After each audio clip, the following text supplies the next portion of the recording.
This season has proven to be the Andreas Valenteu show, with him taking 4 straight wins.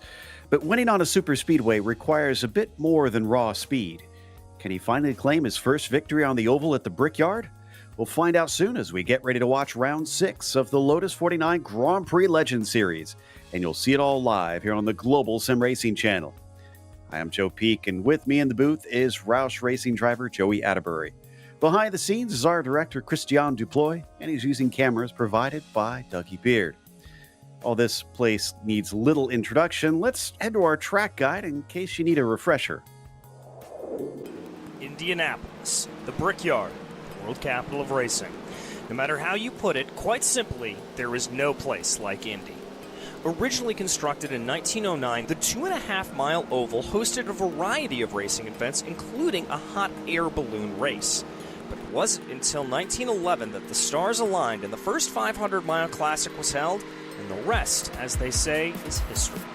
The original 3.2 million bricks that were laid down as a track surface were eventually replaced with asphalt, leaving only a 3 feet wide swath at the start-finish line, giving the speedway its famous moniker, the Brickyard.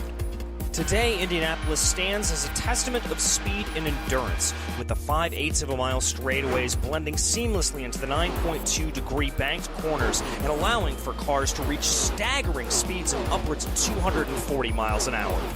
While each corner may look identical, every one presents its own separate challenge, with wind speed and direction playing a crucial part when it comes to car stability. Total commitment is required to send the car hurtling into turn 1, but aggression is not rewarded, as smooth hands are what is needed to lightly click the apex on each corner and power down the long straightaways. For spectators, Indy is unlike anything in the world. With race day attendance estimated to reach nearly 400,000 people, it proudly holds on to the title as the largest single-day sporting event ever recorded.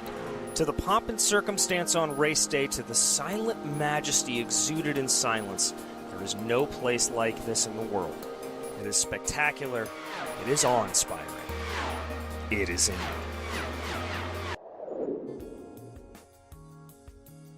Well, Joey, of all the racetracks in the world, honestly, this place is probably the most special to me.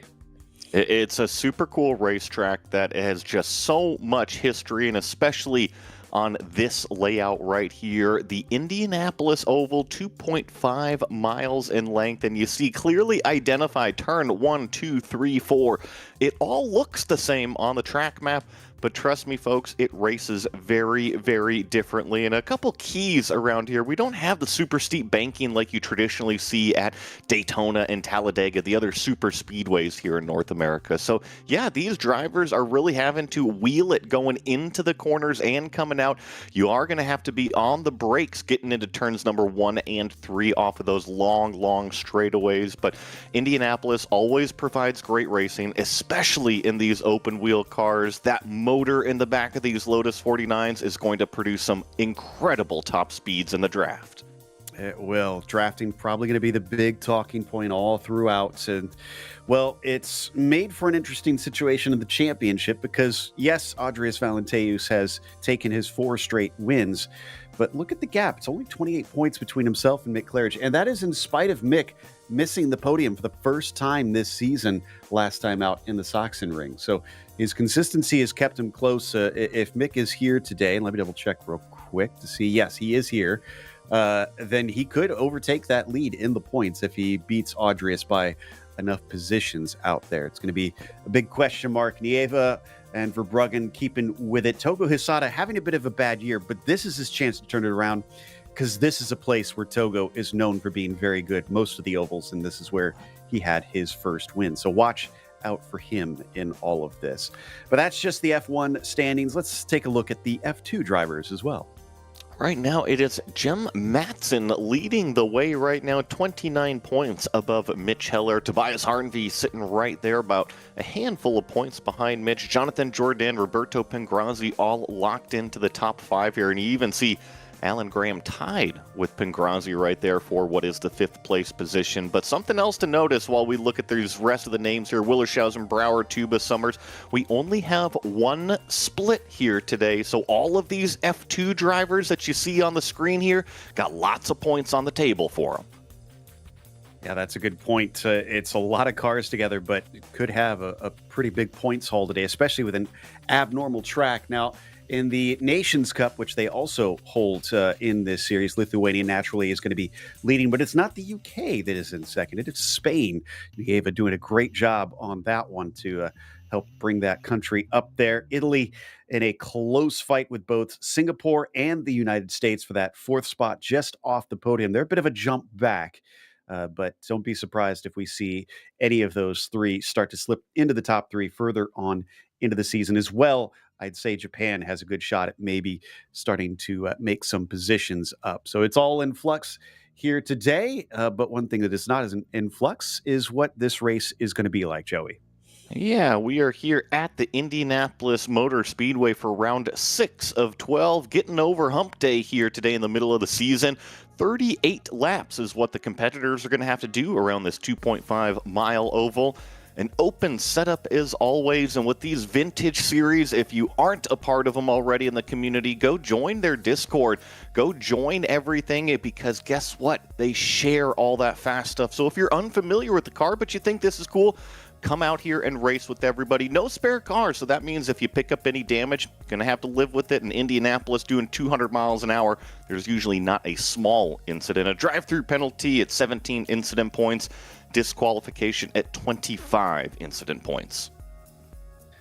Looks like we are out for qualifying right now. It's going to be a lot shorter than what we typically do, only 2 laps as usual, but they have 5 minutes to set them. Thankfully, at the Indianapolis Oval, it's still less than a minute to get around, so that's plenty for drivers to do what they need. And the good news is it's solo, so there's none of that slipstreaming shenanigans to give somebody a weird lap. Zamaloa looks like he's our quickest after 2 laps, but he's immediately displaced by Jorge Nieva by 0.003 of a second. I'm expecting a lot of these laps to be pretty close.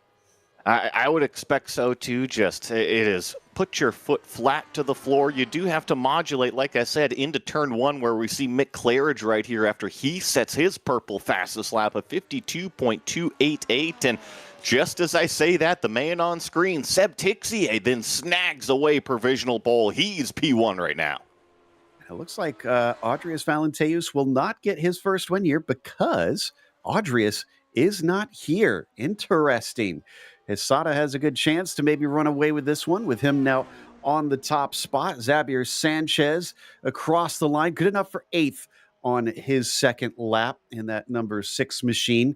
Still looking for a few more to set times farther in the back of the field. 49 cars is going to be a bit bigger of a field than what we see at most Indianapolis races. Yeah, but Joe, I mean, how perfect is that? We got 49 cars for what car? For the Lotus 49. I didn't even make that connection. Wonderful. Very apropos then, as Klatska, unfortunately, looks slow on his second one. Nakano crosses the line, and it looks like, where is he going to put himself? 24th as that second lap, only a 52.7. Interesting, we're seeing a few Japanese drivers showing up. I think Togo's been bringing along some friends, and they do seem to show up on these oval races, which is not unprecedented because there's twice been a Japanese winner here at Indianapolis in Takuma Sato. I love to see it. And remember, I spoke about the communities with the vintage groups between the 49s, the 79s, the IMSA Vintage Series. And I see Togo Hisada going a lot over to those 79s. I think it is so cool to see these communities growing. The more, the merrier out here. Indeed, which has finished qualifying. Let's get through this quickly because we got a lot of cars to try and run down. And just a pace lap, Togo Hisada on the pole. Shunsuke Tashima will be starting next to him with Seb Tixier on the inside of the second row and Mick Claridge. That's a real steep second row there, starting from 4th. Bill Tyler, P5, and Jorge Nieva, good enough for 6th today. Zamaloa, briefly on pole, was eventually put down to 7th as Xavier Sanchez starts in 8th behind him. Yoshiharu Hashimoto will start at 9th, and Steve Morris will be in your top 10. Then over to 11th, we've got Ove Trengrade in the number 14 with Laust Olsen lined up next to him in 12th. Leo Sequeira will be starting 13th with Tetsuya Nakano in 14th. Jason Clapper actually put down a qualifying time. He's going to start 15th. Roberto Pingrazzi in 16th with John Olsen in 17th on that row. Marco Antonio Lopez Salgado will be sharing that with John Olsen. Jem Matson and Shuhei Nakamura in 20th. 21st goes to Adam Klatska, and Jonathan Jourdain will be in 22nd. John Pethick, P23 for him, followed by Jan Steffen on the outside.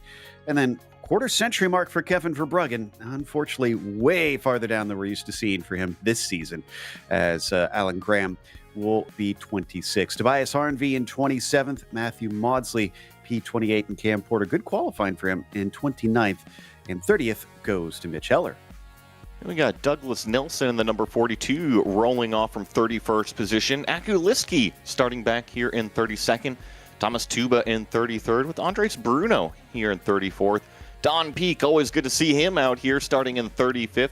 Julio Torres from 36th. Kirk Clapper, 37th. Juan Rodriguez, 38th. Harrison Arendt in 39th. And Robert Plumley in 40th. Tim Porter, the brother of Cam, is starting 41st, and the last to set a time is Mats Linden in 42nd. A lot of drivers starting from the back.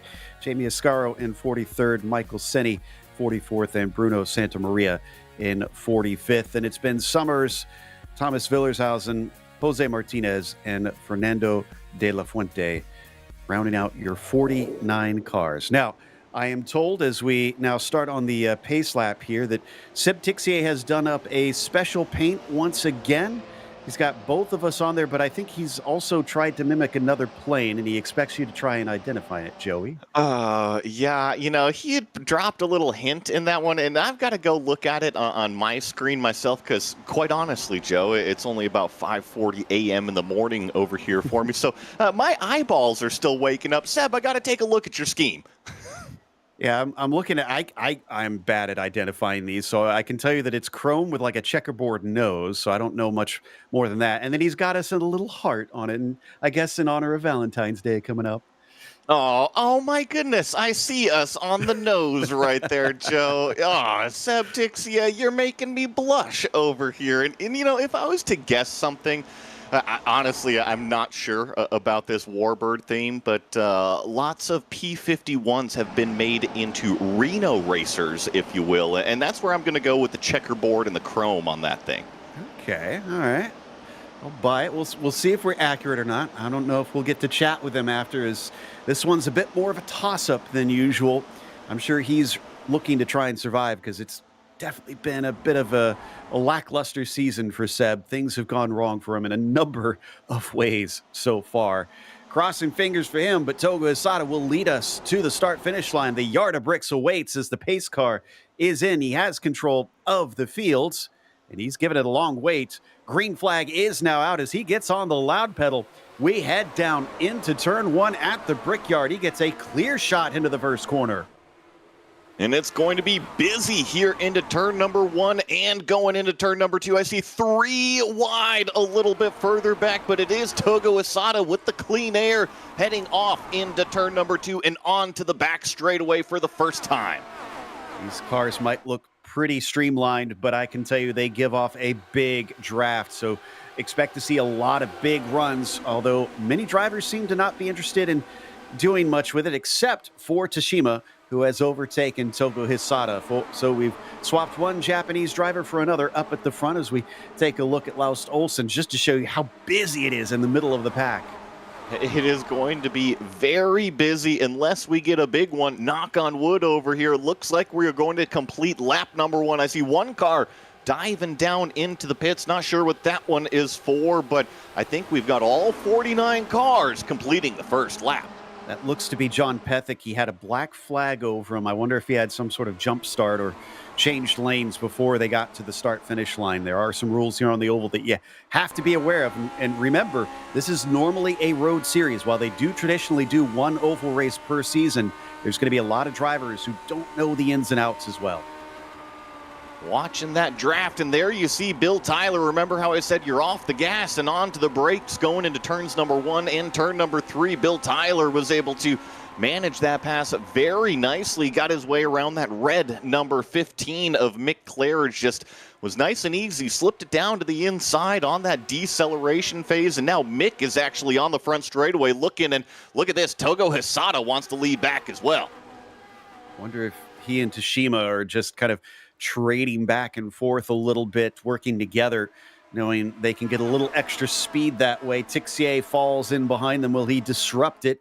Claridge in there as well. Mick has also never won here on the Indianapolis Oval. So can he finally get that one done? Surprisingly, they've only raced here 4 times in this series, so not a huge amount. Look at this long draft train, just the peak of the nose to the inside from Tixier. You see that bright yellow helmet up there, and Jorge Nieva also included in all of this. It's pretty incredible. I'm looking at timing and scoring all the way back to 23rd place right now is our first draft train.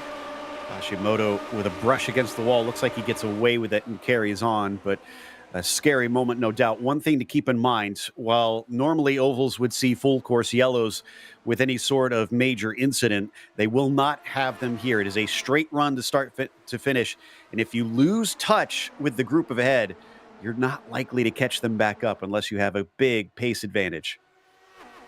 Look at the speed these cars carry. It's pretty incredible. You know, we always talk about how fast accelerating they are, but when we get to these super speedways and they really get in these draft packs, we have kind of a different group of drivers, and it's pretty amazing watching the slingshot moves, watching them balance the car nearly 200 miles an hour on a lot of these corner entries. These things are flying.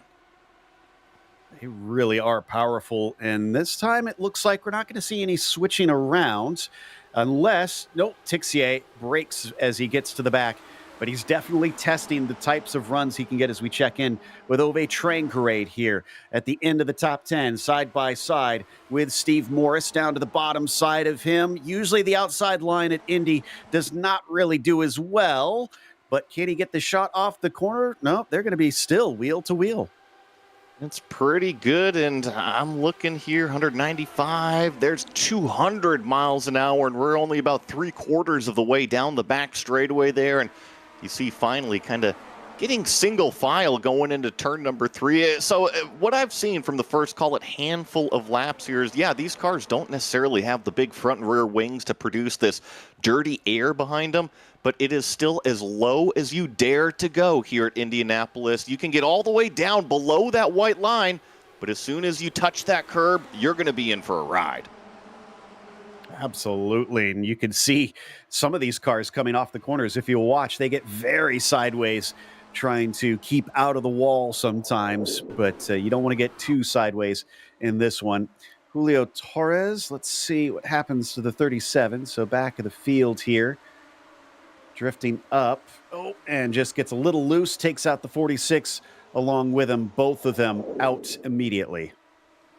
Yeah, and the 46 was Thomas Tuba there in that black and turquoise car, unfortunately. And I can report, it looks like we've got about a handful of cars that have hit pit lane or have had incidents. And for the most part, I see, what is this, Joe? About 43 cars still out there running.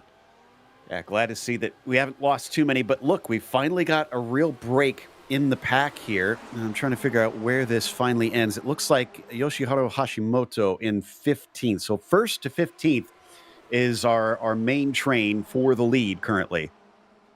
And remember, you had mentioned the name Kevin Verbruggen, not the best qualifying effort, and he's actually the driver leading that second train right now, albeit about a 3-second gap, as Seb Tixier here in this chrome and checkerboard number 19 continues to show the nose, but he hasn't made any, call it, progress or inroads up into that second place or into the lead. It really has been dominated by Tashima and Hisada, and they're just doing a good job managing it, kind of with a mini peloton of 2 out front. That was awful close with Steve Morris coming off of turn 4, just inches to spare. There it is. He finally decides it's go time now. Ducks it down the inside of both second and first, and he just clears Tashima to take the lead away. Interesting to know. So you can get a 2-for-1 with a good slipstream. Tashima is riding, call it the lane number 2 in turns number 1 and turn number 2 right there. Gave him an excellent run coming out of the corner exit, but then actually lifts. We're going to have a huge accordion effect. Here comes Jorge Nieva. He's that car that popped way out. He's going to try to get 2. He's trying to pass McClarage on the bottom side. Remember, the only other driver to win so far this season is Togo Hisada. So we are still looking at a lot of other drivers hungry to take a victory here today. Up on the high side, McClarage trying to stay out of the wall, just sliding in front of Jorge Nieva. Behind them, watch out for Bill Tyler. He does very good on these ovals. Tashima going to try and take the lead back from Seb. And while this is all going on, I just want to draw something in terms of our eyes on timing and scoring. I just mentioned Kevin Verbruggen. How often is it that the second pack is actually faster than this lead pack with our front two and also Tixier kind of battling it out? Verbruggen actually took out 3/10 that last lap out of the leaders. Interesting. Okay. Could he actually reconnect there? Not something you see very often, as Tixier will take the lead right back from Shunsuke. And then Togo Hisada remains in third. So he's content to let them battle it out for a brief moment. And this was kind of what I was wondering, is the car in third. How long do you let the lead kind of swap back and forth before you get involved? Or do you even try to get involved and just kind of let the race play out until the end? I think that there's two main strategies when you're talking about that point itself. Is that one, you go up there and you start racing, right? There's only one way to get comfortable, and that is to actually go jump into the deep end. Or point number 2, you sit back and let everybody else race it out. Maybe they get too aggressive. Maybe they make a mistake, and you can pick up those positions. But I think those are the two easily identifiable ones. Which are you going to be, aggressive or patient? Oof, one driver getting very aggressive in there was Bill Tyler, trying to almost get 3 cars in one straightaway. Couldn't quite do it. We're side by side for the lead once again. Ahead of them, Tashima versus Hisada to his outside as Seb gets slotted backwards once more off the final corner. Tashima very, very close to touching the wall that time. With the way these tires stick out, you do not want to brush the concrete. It will grab you. This is incredible. I mean, this almost looks like a pace lap at 200 miles an hour, 2 by 2 by 2. Although they could be a little bit more orderly. I think the starter would say, hey, you know what, let's wave this one off. Let's get it a little bit closer. Exactly. It's not quite proper rows out there, but a lot of cars that are just flanking one another. Wow. 52.7 that last time by. Our leader, 53.3. What was 3+ seconds, now down to 2 seconds. I think you have caught something incredible there on that one. In fact, he's dropping the group behind. So Verbruggen has got a great setup on this car. My goodness, this group. And Tashima is actually starting to break away a little bit now. I don't think he will fully, but he's got about 0.3 of a second. That should easily reel them back in. But interesting, he was able to gap them that big. Oh my goodness, in 3 different lanes, not necessarily 3 wide into one. And you see Aku Liski having a problem on the top of the screen with that replay there coming out of what was turn number 4. Got up on the guardrail there and had to take that tow back down to pit road. And I can report what was 2 seconds for Bruggen, now down to 1.4 seconds. That dude is moving. I think a problem is an understatement. That was a massive wreck there coming into the short chute. Didn't see who else was involved in that one, but it clearly gobbled up even more cars in this race. As we go single file for the front of the field for a little bit, a poor exit for Togo means that Seb Tixier has an open goal. He's going to get down to the inside and bring along McClarage, who wants to think about 3 wide, but then reconsiders. How often is it that McClarage is not aggressive on the racetrack? I think I've pointed out a couple times this year already how aggressive he is. Here's Douglas Nelson in the 42. I wonder if he was also involved in that Liski crash, and there it is. Oh my goodness, that was a huge one through that short chute like you were saying, and I think I counted 4 cars, maybe even 5 involved. Made a good demonstration of the dangers that still lurk here at Indianapolis. I know these are very different from modern Indy cars, but they can still get tangled in a very similar fashion to what you see open wheelers do around here. And then you are shot straight to the outside. All right, this is looking a little bit more orderly down the front stretch this time, although a few poking their nose a little farther back inside the top 10, including, it looks like, Jorge Diego, who's going to make contact, and he gets sent up into the fence along with Bill Tyler, collects maybe one more car along the way. Yeah, that was Nieva that really slipped his nose down to the inside and made contact with that white and blue car. So our previous championship winner now finds himself on pit road as Seb Tixier still tries to take away the lead from Shinsuke. I think that was John Olson that made a little bit of contact with him.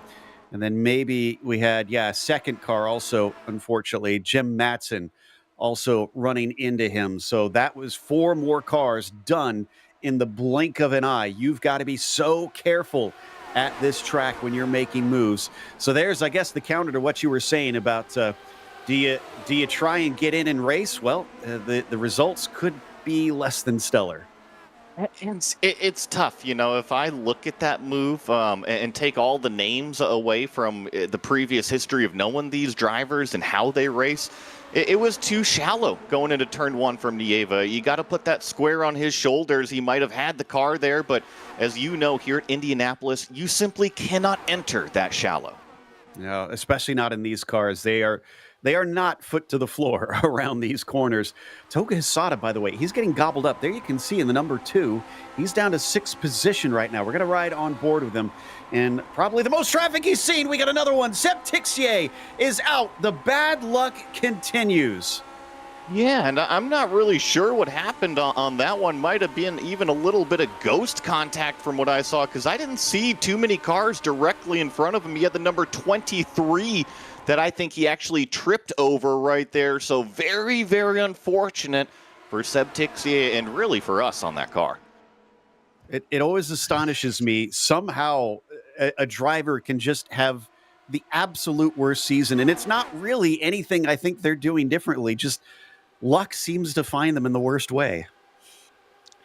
When it was described to me, Seb might have to go through his notes and see what he wrote in his diary, but the racing gods are always watching, right? And as soon as you say something to them, they will take that thumb and squish you like a bug. So maybe Seb has got to not only talk to Barney, but go through his notes and see if he made any wrongdoings in the past. Yeah, exactly. Put a sacrifice on the altar somewhere. But yeah, so let's see. See if there was any contact here. It's hard to tell. There was. It looked like it. I wasn't sure if maybe he was a bit far away, but unfortunately, us being on the paint was not a good luck charm. It's so tough at Indianapolis, too, because you're kind of guessing where that driver is going to be. Are they going to take the low line? Are they going to take the middle line? Can I really take a wide entry? And I think that Tixier might have expected the car, the 23 in front of him, to maybe go just down a little bit further on the racetrack. But as we saw, very, very bad consequences. Shima trying to hold on to that third place as Hisada and Claridge try to run away.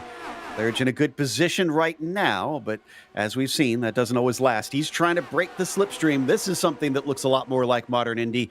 This dragon down the main straight, looking to try and cut away from the group. I think that Steve Morris back here diving down to the inside of what is Toga Hisada. I think Toga is going to be able to hang on to that second place. Yeah, shut the door right there going into turn number 2. And I know that I talked about him a few times, a handful of laps ago. Well, Kevin Verbruggen officially has caught this lead group a few laps ago, actually. He's actually made one pass up to 12th, so watch out for that number 13 car, at least here in another handful of laps. I mentioned Toga Hisada taking his first win. Remember, he came from fighting for the F2 championship. In fact, I think he's one of only 2 drivers to have won both the F2 and F1 championship. Verbruggen also makes his way up through the order and has improved greatly. So could this be his breakthrough race where he climbs up and takes a maiden win? He's been looking for it for a long time as Hisada and Claridge go side by side through turn 1. Somebody slaps the outside wall in the short chute. I think it might have been Jason Clapper back here, or maybe even Trengrade, and now it's going to be, I think that's Jason Clapper making the move on Shinsuke Toshima as we're 3 wide for the lead up front. Seems like Steve Morris in this number 23 is going to go up there and challenge Mick Claridge. That red number 15 hanging tough on the outside of things. We're going to have a drag race coming out of turn number 4. Clapper qualified this time as opposed to what he normally does, which is start from the back. But I don't blame him. Something we didn't note, he's the number 1 I-rated driver, so very much an oval guy, apparently, and showing it well today. As we see Steve Morris still down on the low side, Mick Claridge fighting back on the top side, Togo Asada even up higher than what we see out of Mick Claridge here, and Jason Clapper finds himself in that 3rd place position right on the bottom side of the racetrack. Actually looks neat and tidy coming up off of turn number 2. He's going to have a run. We're going to go 3 wide down the back straightaway. Steve Morris thinks twice. And Jason Clapper is your new leader, the number 1 P1, but only briefly. Claridge going to fight him round the outside, but it's a longer line through there. Jason back up to the top spot as we continue to ride on board with Togo Hasada. Picture-in-picture, your TV cameras there round the outside as onto the main straight. Claridge gets another run here. Is Jason going to officially lead the lap? It doesn't look like it, no. It'll be Mick Claridge scored as the leader that time through. I find it a little interesting. You said that Jason Clapper has the number 1 board, and remember, this is the oval I rating. This is not your typical road race I rating, and just watching his driving style in comparison to a lot of these, call it formula guys, so very different. He almost got ran over going into turn 3 last time, but that's what you have to do as an oval racer. Sometimes you got to give up the beginning half of these really, really long corners to purely focus on the back half, and now look where he finds himself. And Ove Trangerade has followed him up into that 2nd spot. Ove is usually fun to watch, but I'd be careful. We've already seen a number of top players get taken out by just a close move. Jose Martinez looks like he is another one that unfortunately will end the day as the rear of the car gets a wallop into the safer barrier. Plenty of room left on the inside of the track from that black number 1 of Clapper, and I think it's actually Steve Morris that almost pushed the issue. Trengrade is now going to go axle to axle with Clapper, but I think that high line is probably going to prevail down the straightaway, but watch out for Mick Claridge. Where does he decide to go? It looks like he's really boxed into things. Now, Steve Morris takes it 3 wide for what is 2nd place. Clapper still leaves plenty of room on the bottom side of the racetrack. This is some of the most respectful racing that you're ever going to see at Indianapolis, and there's no aero involved. And the other thing that I find interesting in all of this is we're seeing drivers get runs, but at times they're actually boxed in. What happened to Jan Steffen? Oh, wow. Big hit there to the outside. And another driver that finds his day ending quickly. But yeah, everybody wants to try and use the speed they get on that straightaway, but sometimes there's somebody that pops out before they get the chance.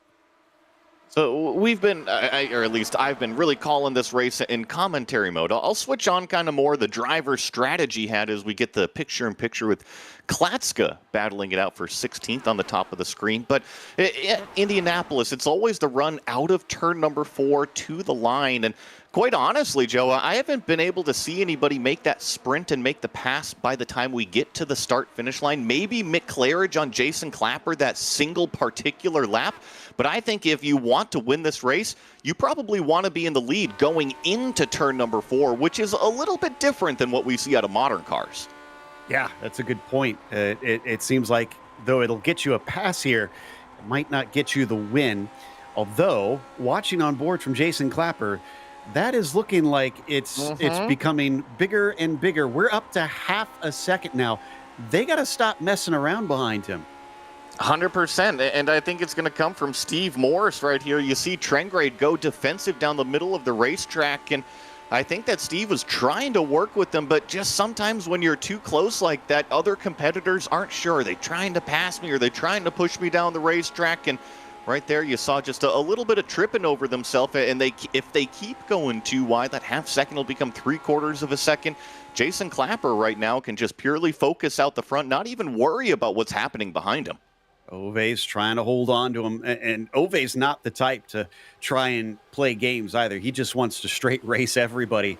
He's even slowed down at times to allow drivers to catch him because he doesn't want to just run away with things. So I would have said that Ove probably would have kept battling there, as that was a close moment for Mick Claridge touching Steve Morris for a brief moment. But it looks like Ove's figured out he could lose the win if he doesn't work together here a bit. It has been like this every single lap. It doesn't matter if it's the front straightaway or if it's the back straightaway. This lead group has provided some awesome racing. I think I see some yellow and blue in there as well. And just a couple of other names that I wanted to point out while they're having fantastic days. I think Roberto Pangrazzi just had an issue. But Fernando De La Fuente, plus 30 positions, now plus 31 positions to get himself up into 18th so far.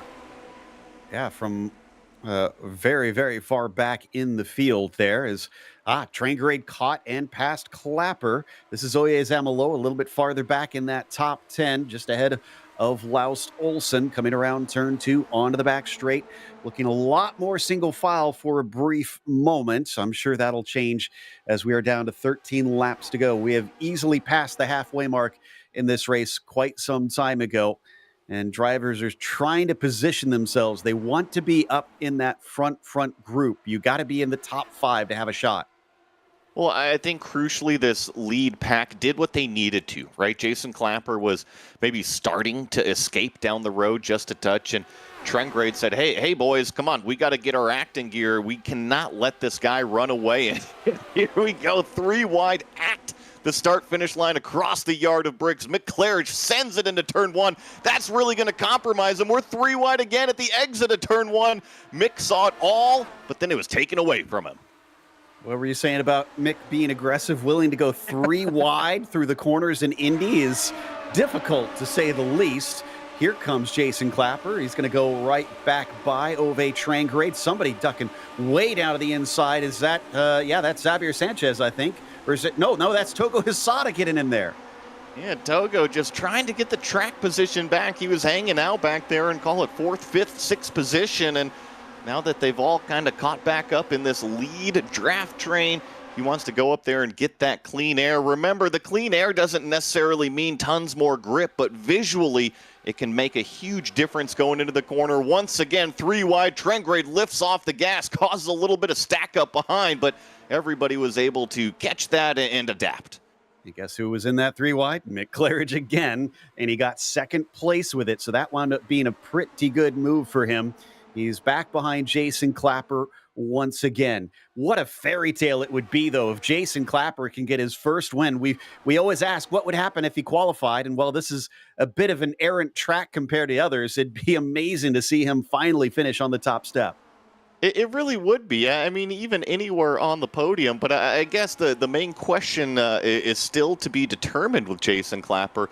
Do we actually get to talk to him after one of these races? I really hope so. We've been begging him to come and join us. Another close moment off the corner for Trangrade as he slid up close to the wall. But here we go. Battle for the lead. Clapper down to the inside. Hisada tries to follow him, but Mick Claridge fights back the long way around. He starts to drop back as Hisada gets underneath him and is almost up to P2 fully. You're going to have to beat that black number 1 car today. Oh, huge slide from Togo Hisada coming out of turn number 2, and Trengrade saw that, immediately dove down to the bottom of the racetrack. We always say Togo Hisada and his car control is some of the best out there. Apparently, even it is that way on the ovals. Yeah, he is so good at these, and we often see him show up fighting for the wins on these oval races. I actually kind of am curious if we could get stats on who has how many oval wins versus road wins in this series. That would be fascinating. As Hisada is now in quite the mess here. Look at them try to sort themselves out. He's going to try to take it the long way around of turn 1. Claridge and Trangrade wheel to wheel. Claridge comes out ahead on that one. Togo, looking on the high side, makes the pass work. And remember, we've seen the top side really carry the momentum. When Jason Clapper was side by side, it was the top side that prevailed, and Clapper actually gets a run, but watch out for Tashima. I thought that he might have even had a challenge for the lead right there, but decided to hang out behind his buddy Togo Hisada as we all kind of almost get single file, more of a zipper single file going into turn number 3 here. Everybody has some clean air. And I know you mentioned stats, Joe. All you got to do is say his name 3 times. Michael DeTurk, Michael DeTurk, Michael DeTurk. He'll show up. All right, we'll see what he can dig up for us. But he actually doesn't handle our Lotus 49 stats, interestingly. But I'm sure he would love to. Regardless, as Togo Hisada now sees Clapper get a run, and look at that. He blocks him, just drifting up to the high line to cover him off. The number 2 driver really is intelligent with the way he goes about this. I liked the other name that you had mentioned just a couple laps ago, Xavier Sanchez. Remember, Xavier always comes and races with us here in the 49s, but today has tremendous track position, sitting there in the 4th place position. He's the second car down low on the racetrack, that white and baby blue number 6. It'd be cool to see him get up on the podium here today, too. Yeah, I'm trying to see if I can find if he's had a win before, because I know that he's been up at the front in the past, but we've had a lot of fast drivers come in lately, so that, of course, changes things. My goodness, that's a mess heading down into turn 1. Somehow, everybody manages to keep their line. The runs are getting bigger, and the checkups are getting bigger. I feel like the consequences are about to see things erupt if it goes wrong. I'm just wondering when it's going to get through to Mick that Jason Clapper is a slow in, fast out car, because it has been several times that I'm holding my breath waiting for Mick Clare to just absolutely punt Jason Clapper on the corner entries. But then he realizes, oh my goodness, Clapper just drives away from me coming out of these corners. So I wonder when it's going to get through to that number 15, the driving style that's directly in front of him.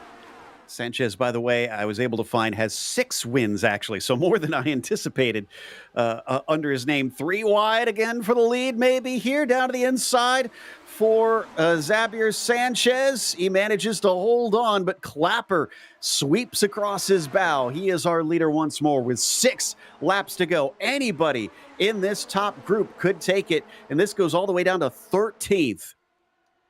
That was a tremendous pass by Clapper. Now it was Sanchez that really set it up with 3 wide down the front straightaway, and now he's hungry for more. He's going to go side by side, and Clapper drives it in really deep into turn number 3. Looks like we got a shot of Laust Olsen back here in 7th place as well. He's one of the cars that is in this main draft pack. Kevin Verbruggen directly beneath Laust. He's one of our biggest movers of the day. You got a 1 in 13 shot, Joey. Who in this group do you think has it today to come home with a win? I'm going to go with the dark horse trio here. I'm going to claim Clapper, Verbruggen, and Sanchez on the podium. Interesting. All right, let's watch and see. You got 2 of the 3 up there right now, with Sanchez on the inside line coming on to the back straight away. But again, he discovers Clapper's so good, shooting off the high side of the corner, shooting through Steve Maurice with a massive run, and he's going to take the top spot. That was just barely squeaking through an open door, and he made it stick. And now he's actually a little bit slow coming up off of turn number 3, checks up Jason Clapper, but now Maurice dives all the way down to the bottom of the racetrack. Has a huge wiggle coming off of turn number 4. I was going to make the comment, I think the most aggressive driver in this group is that black 23. Ooh, I thought we were looking at 4 wide for a moment, but they backed out of it. Mick Claridge drifts up almost into I think that was Sanchez to his outside. Thankfully, everybody was heads up. Things shuffle around, but it is Hisada, Clapper, Maurice, your top 3. Now, when they finally wreck behind them, it looks like that was John Olsen and Tashima. Yeah, thankfully it was only 2 of this lead pack of cars here, so we still have about, I think about 12 here, and there goes Jason Clapper once again to the outside. Steve Maurice was the one that lifted way off of the gas down to the inside. Togo Hisada's neck and neck with that black number 1 car. Let's see the run to the line here. If it's side by side coming off of 4, Jason Clapper actually gave up the corner. He's going to try to over-under, but can he get the pass done by start-finish line? Yes, it looks like he will. And in 1 lap, they trundle down to 10 cars left as Laust Olsen smacks the wall, and he is now out of the running. More and more drivers dropping here at the front of the field. How many will be left to try and fight for the win? 3 laps to go. Clapper leads. Hisada behind him. Maurice in third. We haven't mentioned the name much, but Oye, right? He's sitting there in the 4th place car. He's the all-white car with the white helmet. He's actually been kind of sitting out, taking notes right now. Hasn't really been aggressive, but now he finds himself in a perfect position with, call it, 2.5 laps left remaining. I wonder what setup does Jason Clapper have on that car? If he's mainly an oval guy, he might know a few tricks, and it seems to be working because, again, look at him come off the higher line and just fly off the corner, and that blocks in Togo Hisada. 2 laps to go. Togo can't make a run this time. Oh, boy, we saw all 10 cars as close as we've seen them, at least in the last dozen laps or so. Sanchez all the way down on the bottom, kind of getting boxed in from Trengrade. But it is all in Jason Clapper's hands. And I think that if you are that black number 1 car, if you do want to win this race, if you can lead going into turn number 3, that means you can manage turn number 4. It's going to be spicy to get there, though. They're catching Thomas Willershausen. We saw him on the screen. That lapped car could be a real fly in the ointment here. Oh, did Clapper get the wall there? It almost looked like he bounced off it. It might have been, and if anything, it was super close, and Mick Claridge drifted way up wide in turn number 4 that lap, but now the race is on with 1 lap remaining at Indianapolis. Claridge did indeed hit the wall. He's out of the hunt for this one. Somehow Olsen is still holding on, but I don't think he has the speed. Yes, Clapper did clip the wall, but it was light. Hisada gets down to the inside. Can he come away with his 2nd Indianapolis Oval win off the corner? 1 car getting to the wall. I think that may have been Oye Zamaloa. He drops back. 1 car into the wall as he gets tipped around. Kevin Verbruggen. No more for him. Steve Morris up to the inside. 3 wide. Clapper gets swamped as they come around turn 3. Ove Trengrade also in there. 3 wide off the corner with Togo Hisada up on the high side. Clapper tries to go low. He's been better on the high side. Is that going to be the death knell for him? Steve Morris looking for the win. We're looking for a photo finish here. Morris is going to balk the momentum. Is he going to come away? He's got it. Morris is your winner. Oh my goodness. Steve Morris forced the issue on the back straightaway. This is the 2nd group coming around turn number 4 right here with Bruno Santamaria leading, or I'm sorry, it's Kirk Clapper leading this group, De La Fuente, and now they both crash going down into pit lane. That's Clapper and De La Fuente. Oh, right at the line. Cars dodge to avoid, but 6 cars abreast at the line to try and decide who is our winner. In fact, those top 6, it looks like we're separated by about 1/10 of a second. That's how close it was. Oh my goodness, and I gotta correct myself, it was not Kirk Clapper involved in that wreck. He was actually able to escape out of it. Unfortunately, Verbruggen was one of the cars that was early in that last lap crash. De La Fuente we saw in that 2nd group coming out of turn number 4. A few casualties, kind of to be expected here on the last lap, as everybody was just trying to grab whatever they could take. And all of it was held back by Steve Morris with his finger in the dam. I don't know how he held onto that with so many cars with a run right at the end. He timed that perfectly. He's your winner here today. That might be his first win in this series. Oye Zamaloa was 2nd with Togo Hisada, at least getting himself a podium, as Jason Clapper was 1 shy of the podium here today. Xavier Sanchez 5th and Ove Trengrade P6. Leo Sequeiro 7th for him. Hashimoto comes in and splashes with an 8th as Laus Stolson and Mick Claridge, both hitting the wall late, still get a top 10. Marco Salgado here in 11th place with Jonathan Jordan in 12th.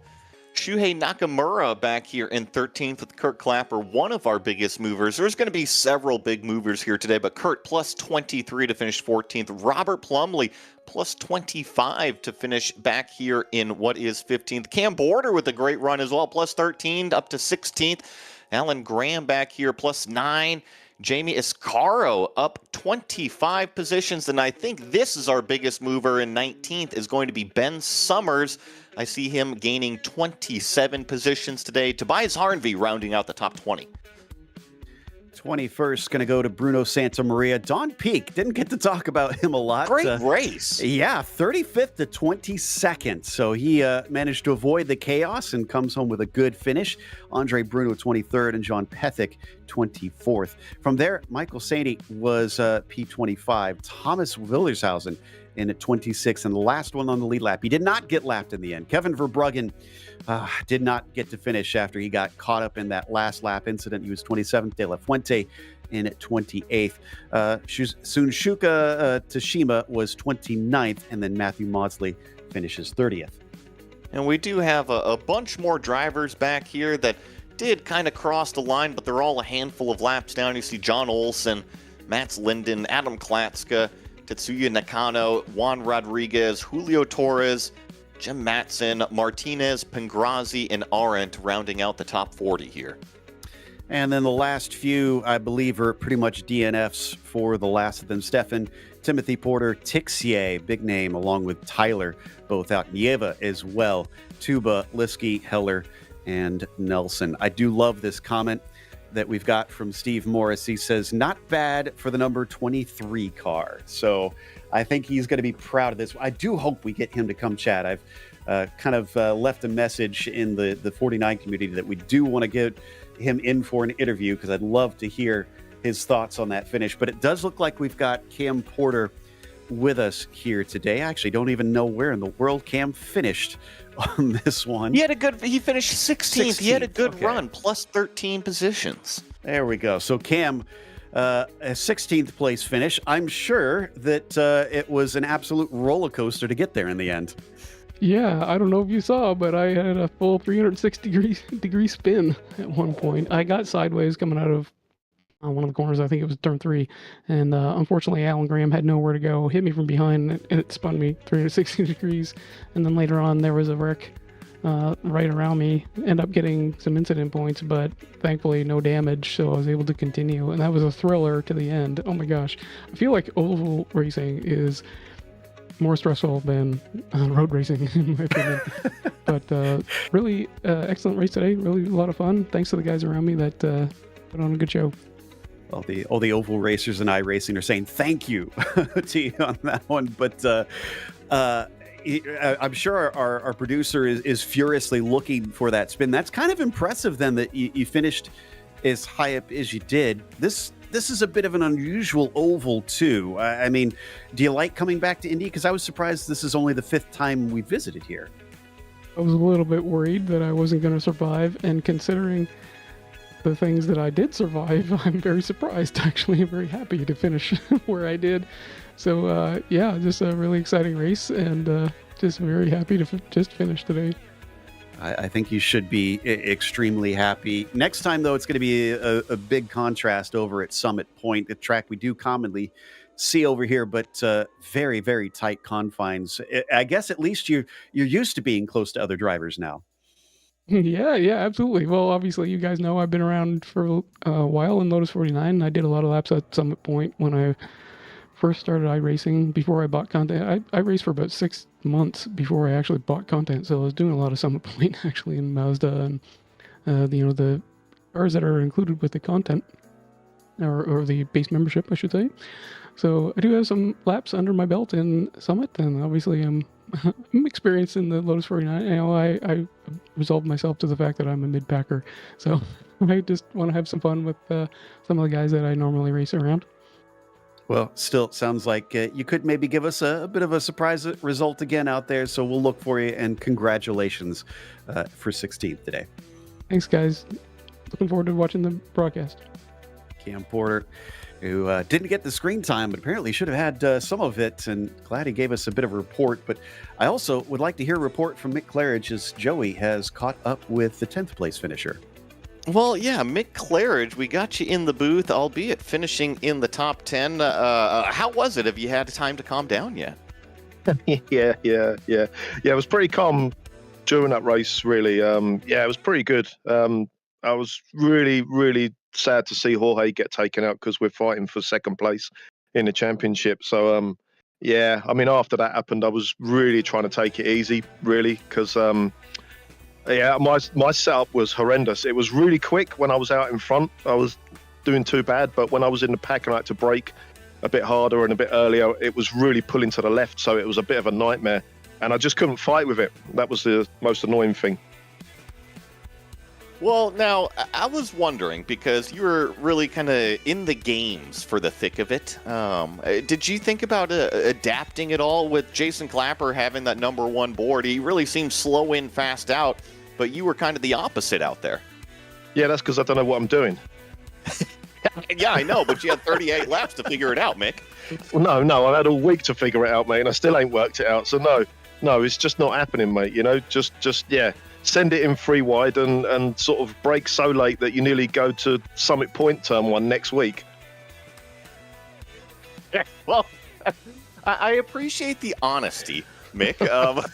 So what you're saying is you still got some more learning to do on the ovals, but you're okay with the 10th place finish, given that your championship rival was nowhere to be found at the end of it. Yeah, well, yeah. I would rather have had a race with him. And it was good to see. I don't know if they was working together and Togo and his fellow countrymen working together. Maybe they're on Discord somewhere saying, all right, let's go left, let's go right, let's go left. I don't know if the Spaniards are doing that as well, but fair play to him if they were, because it looked great. It looked like they were to me. So, yeah, it would have been great to have a good fight with Jorge at the end there. Yeah, well, Mick, I think you got some tuning to do on the rabbit ears on the barbecue there. Mike is breaking up a little bit, but thank you so much for coming out and racing with us, and we look forward to seeing you next week. Cheers, guys. That was Mick Claridge. One of our usual front runners finds himself in 10th today, Joe. Indeed, but a little higher up was Togo Hisada, and he was certainly looking like he might be able to take it here. Togo, some impressive moves out there, but you weren't able to take your second Indy win. Are you still happy with third today? Yeah, a little bit.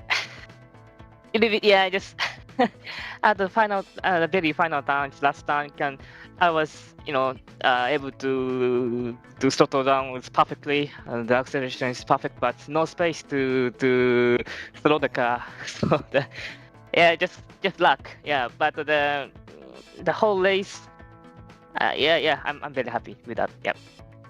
We see so many Japanese drivers start to show up in these oval races in the 49. Are you bringing these folks in, or are they just kind of coming in on their own? Yeah, just completely standalone. Yeah, not. But the Japanese racers, it's very few. And me and the other Japanese racers know each other. Yeah, so it might be the Shunsuke Teshima. Yeah, he's a dirt oval and an oval specialist in racing. Or the other drivers is mostly doing the ovals. And I think they found it, found it weekend. And I'm very happy to see that a lot of Japanese racers come here and they're doing so much impressive battles. Yeah. Well, that makes it even cooler that they're coming in on their own. Again, not a win, but hopefully we'll get to see a return to the top soon, and great race today. Thank you very much. That was Togo Hisada. And real quick, while sadly Steve Morris looks like he has not got his mic working, but he did leave us a message. He says, big shout out to Bill for the set with a couple of Andreas-inspired tweaks. And then he thanked us for the broadcast as well. And he says he wants to see everyone else trying to drive these meth-hyped cars on the regular. So I love that description. I love to have...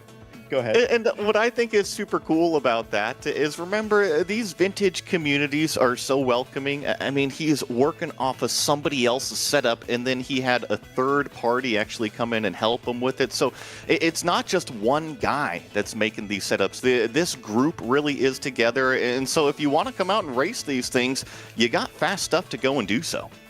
And I should point out, the guy that makes the setups for iRacing themselves, Christian Challenger, used to race here regularly. So for even the iRacing based setups are not someone unfamiliar with the car just slapping something together. He knows what he's doing. Regardless, let's close this one out with a big thank you to the 49 community in general for coming back for another season of coverage, and Also, thanks to the team today, Joey, Christian, and Dougie.